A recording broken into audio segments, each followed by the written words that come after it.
انجام بہت برا ہونے والا ہے میرے بھائیوں. اب سستی کا وقت نہیں ہے، سونے کا وقت نہیں ہے، کھانے پی کر گزار دینے کا وقت نہیں ہے، کھڑے ہونے کا وقت ہے. نماز اتنی اہم عبادت، اس میں کوتاہی.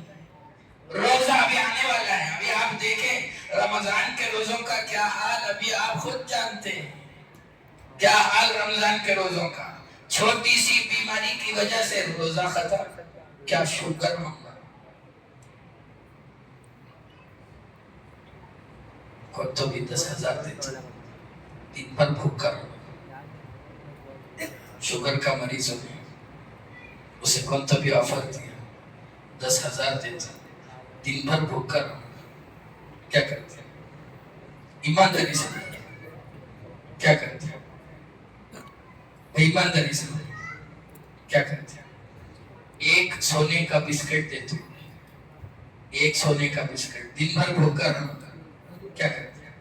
امام صاحب بول رہے 2 دن بھوکا رہتا، رہتے نہیں رہتے. اور فرض روزے رمضان کے آرام سے چھوڑو. کیا شکر ہم تب بھوک لگتی. سو اہمیت نہیں ہے روزے کی، ہم نہ اہمیت نہیں. اس لیے ہم کیا ہوگا، موت آئے گی روزے کی حالت میں. موت روزے کی حالت میں موت جنت پہنچائے گی. جنت جانا نہیں پسند، جنت جانا نہیں پسند، تعلق نہیں، جنت سے کوئی تعلق نہیں، اللہ سے کوئی تعلق نہیں، روزوں کی اہمیت نہیں، نمازوں کی اہمیت. اذان ہو رہی ہے، ابھی سنائے کوئی نعت پڑھ رہے تھے، اذان کی آواز کانوں میں گونجتی ہے، پھر بھی اذان ہوتے کانا کو ٹکرا کو جاتے، پھر بھی نماز کو نہیں آتے. منجے بولا اس تمہیں، منجے نہیں بولا، بازو والے مولوی صاحب ہی نہیں، امیر صاحب ہی نہیں، ان کو بولا سو منجے بولا تمہیں.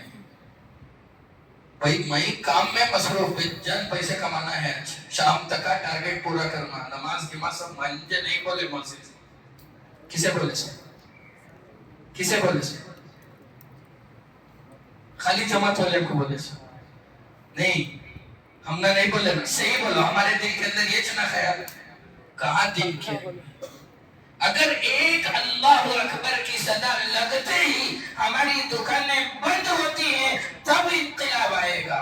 اگر اذان ہونے سے پہلے ہی ہمیں نماز کی فکر پیدا ہوگی تب انقلاب آئے گا. اور ایک اذان کے بعد ہم اگر دکان کو چھوڑ کر کے دیکھیے صحابہ کا وہ طرز، اذان ہوتی تھی دکانوں کا شٹر اتارا جاتا تھا، آدھا شٹر اتار دیتے تھے، نمازوں کو چل جاتے تھے. پوری گلیاں خالی خالی پڑی، کوئی غیر مسلم آیا، کوئی یہودی آیا، کوئی انگریزی آیا، دیکھا کہ پورا محلہ خالی پڑا ہے. کیا بات ہے؟ یقیناً اس نے یہ سمجھا کہ شاید اذان ہوئی ہے، نماز کا وقت ہوا ہے، اس لیے سب لوگ نماز کو گئے ہیں. آج اذان ہو بھی جاتی ہے، نماز بھی ہو جاتی ہے، اور ہم بیٹھے آرام سے کمانے میں لگے ہیں، کھانے پینے میں لگے ہیں. انقلاب نہیں آئے گا، ابھی انقلاب لانے کی ضرورت ہے. اپنی بھی فکر اور اپنے ساتھ اپنے خاندان کی، بچوں کی، عورتوں کی، مردوں کی، اور پھر پورے محلے کی فکر. ایک امام صاحب ٹھیکیدار نہیں. سن لو اچھی طرح، ذرے ذرے بولتی امام صاحب پڑھ رہی نہیں، امام صاحب کے پیچھے موجود صاحب پڑھ رہی نہیں، ان کے ساتھ 4-5 جنے ہی نہیں، کافی. پورے محلے کے واسطے کافی ہو گئے. ہمیں نہیں پڑھے تو بھی پرواہ نہیں، پڑھتی قبر میں جاتے ہی جو مارا پڑتی. دیکھو 3 سوالہ ہوتی کہتے قبر میں، معلوم کیا کیا؟ پہلا سوال ہے من، معلوم ہے ماشاء من رب کا. جس رب کا پہلا لفظ تمہارے کان میں پڑا تھا پیدا ہوتے ہی، بولو کون وہ رب؟ مجھے معلوم نہیں. اتنا جواب، اتنا جواب. اس کے بعد جو ایک دین کی ذمہ داری تمہیں ملی تھی، مسلمان بنایا گیا تھا، ما دینوں کا، بتاؤ کیا تمہارا دین؟ لا ادری، مجھے نہیں معلوم. من نبیوں کا، جانتے چھوڑو جو اللہ کو اور دین کو تمہارے سامنے پیش کرے. نبی کریم صلی اللہ علیہ وآلہ وسلم. انہوں کون؟ کم سے کم ان کا نام تو بھی بولو. کان کی سنا تھا، بچے پڑھ لکھ تھے مکتب میں سنیا تھا، یاد نہیں آ رہا. تو بات ہو کتنا برا حال ہمارا یہ تو مرنے کے بعد کی بات کر رہا ہوں. کتنے لوگوں کو زندے پن میں نہیں معلوم، کلمے معلوم، نماز کی سنتیں فرائض واجبات معلوم، قرآن سے تو پوچھو چنا کو. ایسا تعلق ہمارا تمہارا قرآن سے، قرآن وہاں رہتا الماریہ میں، سالوں سال الماری میں پڑا رہتا. کون سے بھی انسان کو آنکھوں اٹھا کو پڑھنے کی، چھونے کی، آنکھوں سے لگانے کی، سینے سے لگانے کی ضرورت ہی نہیں پڑتی. کئی کو ہمارے واسطے قرآن پیسے پر یہ پیسے قبر میں سام بن کو آتی، یہ پیسے قبر میں اجدے بن کو آتی، دستی ہیں سام کو اور بچاتا سکول. قرآن لڑتا کرتے اللہ سے لڑتا. یقیناً یہ قرآن تیری سچی کتاب ہے، پکی کتاب ہے، تیرا کلام ہے، تو اس بندے کو نجات دے، ورنہ اعلان کر کے قرآن تیری کتاب نہیں. پڑھ لو قرآن، پڑھ لو. آج سے عزم کرو سب جنے یہاں بیٹھے ہوئے، سب جنے کم از کم قرآن کی چھوٹی چھوٹی 10 سے 20 سورتیں یاد کرتے، حفظ کرنا سکتے.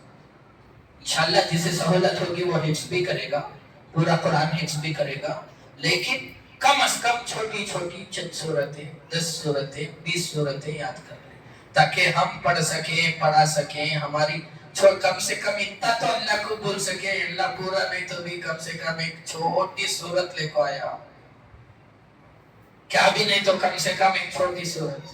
وقت بہت زیادہ ہوا چلا ہے، میرا بس اتنا آپ سے ایک اپیل ہے، ایک گزارش ہے کہ جس طرح آپ حضرات نے مل کر کے، میں مبارکباد پیش کرتا ہوں مسجد کے ذمہ داروں کو بھی، اساتذہ کو بھی، اور آپ تمام پیرنٹس کو بھی، کہ آپ تینوں کی ملی جلی محنت اور کوشش کا نتیجہ الحمدللہ ہمارے پاس یہ تھا کہ بچے قرآن، حدیث، سیرت، مسائل، وضو، نماز، تیمم، نہ جانے کیسی کیسی چیزیں پیش کر رہے تھے. اور اس کو جاری رکھیں، ساری رکھیں. اسی طرح آپس میں ایک دوسرے کا تعاون کریں، خود بھی سیکھیں اور دوسروں کو بھی سکھائیں. خیرکم من تعلم القرآن وعلمہ، تم میں سب سے بہتر وہ جو قرآن سیکھے اور سکھائے. اللہ نے تم کو خیر امت کہا. قرآن سے جڑو گے خیر ہوگا، نماز سے جڑو گے خیر ہوگا، مسجد سے جڑو گے خیر ہوگا. اللہ تعالیٰ ہمارے لیے خیر کے فیصلے فرمائے. یہ تمام جتنی پریشانیاں، مصیبتیں، گمراہیاں پھیلی ہوئی ہیں، اللہ اس سب کو ختم فرمائے. ہمیں صحیح سمجھ عطا فرمائے، دین کے سیکھنے کی توفیق عطا فرمائے. جو سوچ یا جو چیزیں ہمارے لیے رکاوٹ بن رہی ہیں، اللہ ان رکاوٹوں کو دور فرمائے. یہ پورا علاقہ مدینے کا نمونہ بن جائے. آپ نے رحمانیہ مسجد رکھا ہے، رحمان کی مسجد ہے. رحمان، الرحمن علم القرآن، نام بہت پیارا آپ نے رکھا ہے. اللہ کرے ہماری اپنی ہم سب کی کوششوں سے یہ علاقہ بھی مدینۃ الرسول صلی اللہ علیہ وسلم بن جائے. بس اسی بات پر میں اپنی بات کو ختم کرتا ہوں. وآخر دعوانا